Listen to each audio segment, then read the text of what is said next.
रितेश जी, देखिए, जब mutual fund में आप इन्वेस्ट करते हैं तो म्यूचुअल फंड आपको क्योंकि पूरी इन्फॉर्मेशन आपने नहीं बताई, पर मैं आपको दोनों का बता देता हूँ। या तो वो इक्विटी म्यूचुअल फंड्स होते हैं या वो डेट म्यूचुअल फंड्स होते हैं।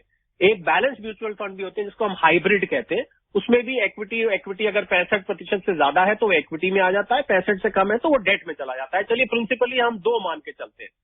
अब दोनों में आपने, रितेश जी, कितना टाइम म्यूचुअल फंड्स को होल्ड किया था, ये कैपिटल गेन टैक्स उस पर निर्भर करता है। अब म्यूचुअल फंड्स में भी दो स्कीम होती है, एक ग्रोथ वाली होती है, एक डिविडेंड वाली होती है। जो डिविडेंड वाली होती है उसमें जो डिविडेंड आपको निरंतर मिलता है वो इनकम फ्रॉम अदर सोर्सेज में टैक्सेबल होता है। आपके स्लैब रेट के अनुसार उस पर टैक्स लगेगा। अगर ये ग्रोथ वाली स्कीम है तो उसमें लॉन्ग टर्म या शॉर्ट टर्म कैपिटल गेन, अगर इक्विटी फंड है तो उसमें समय सीमा 1 साल की दी गई है। 1 साल के बाद वो लॉन्ग टर्म कैपिटल गेन बन जाता है, उस पर 10% टैक्स लगता है।